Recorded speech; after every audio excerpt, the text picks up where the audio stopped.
Charles II died quite young and quite unexpectedly, and he didn't leave a son and heir except a string of bastards. The oldest and the most beloved of them was James. Charles made him Duke of Monmouth, he made him General of the Army.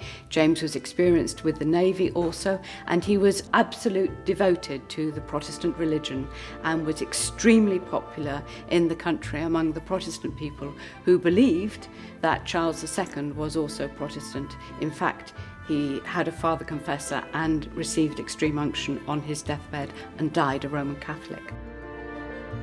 Then came the expected announcement that James, his brother, would become King of England, and James assured people that there would be no pressure on anyone to conform in any religious matter whatsoever, but that he himself was going to continue as a Roman Catholic. His wife was Roman Catholic, and if they had a child, then that child would be a Roman Catholic Prince of Wales.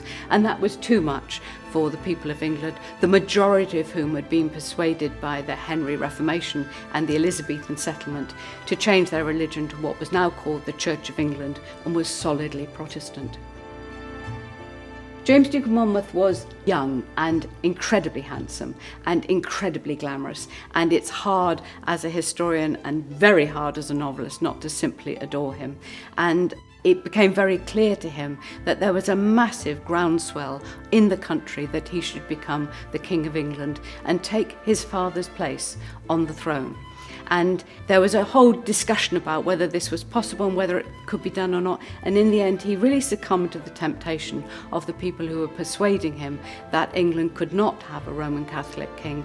And first of all, he ran away, went off in exile to Holland, and then he started mustering troops and ultimately invaded England. When Charles died, the throne went automatically to the next heir, his younger brother James, who became James II, and his wife Mary of Modena became Queen Mary, but they never caught the attention or the love of the people of England. They were Roman Catholic. They had spent most of their lives abroad anyway, in exile with the Stuart court, and there was no warmth to the rather tyrannical, rather authoritarian, dangerously evangelical Roman Catholic king. Instead, people really sided with the bastard son of Charles, James, Duke of Monmouth.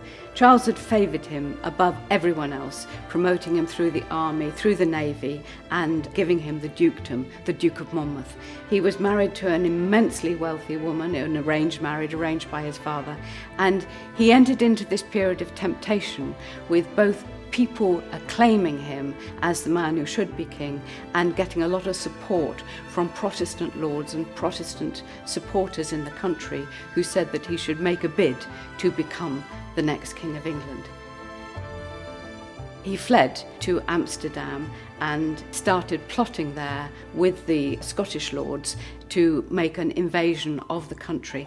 And it's there that our fictional character Ned himself had died in the war, long-term Cromwell supporter, Republican, found him and swore to go into his service if, in return, James, Duke of Monmouth would promise to be a king for the people, a democratic king who would call parliaments. He would give people the right to choose their MPs.